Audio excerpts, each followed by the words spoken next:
First, you will have time to look at questions 11 to 15. Pause the recording for 30 seconds.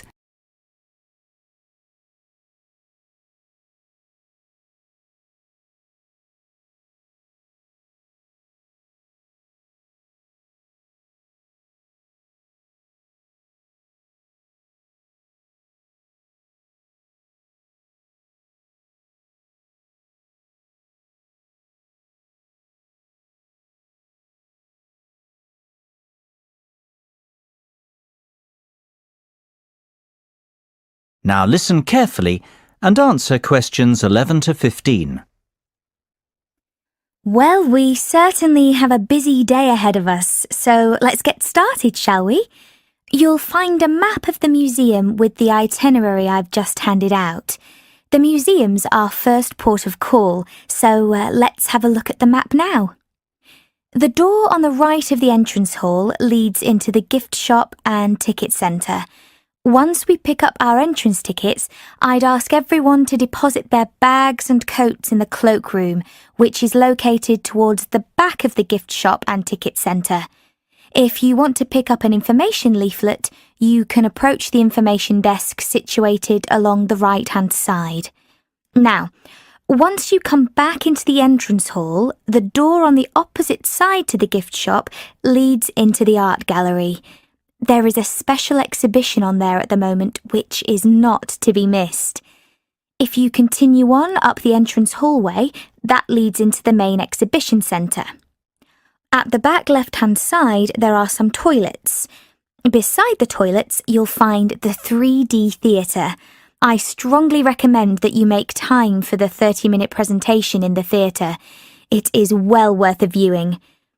Running along the right-hand side of the main exhibition centre is the Modern Art Studio. Here, not only can you view some of the most famous works of the 20th century, but you can also sit in on a workshop run by a local artist. So, that's the art museum.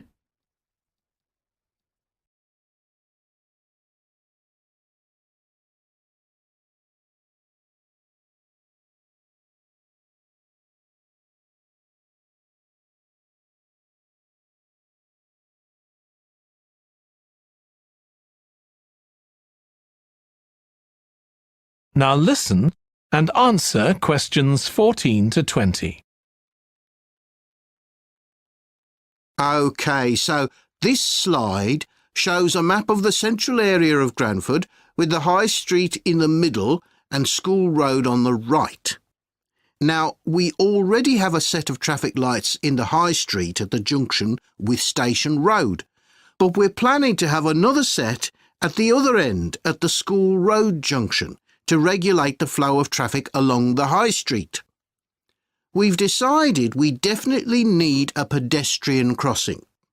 We considered putting this on School Road just outside the school, but in the end we decided that could lead to a lot of traffic congestion. So we decided to locate it on the High Street, crossing the road in front of the supermarket. That's a very busy area, so it should help things there. We're proposing some changes to parking. At present, parking isn't allowed on the High Street outside the library, but we're going to change that and allow parking there, but not at the other end of the High Street near School Road. There'll be a new no parking sign on School Road just by the entrance to the school, forbidding parking for 25 metres. This should improve visibility for drivers and pedestrians, especially on the bend just to the north of the school.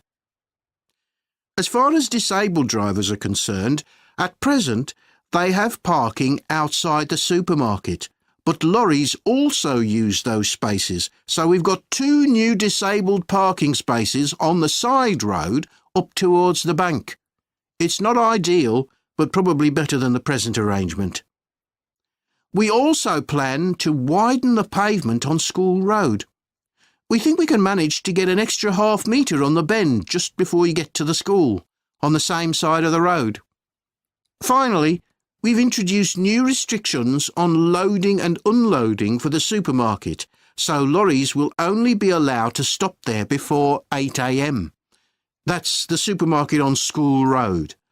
We kept to the existing arrangements with the High Street supermarket. OK, so that's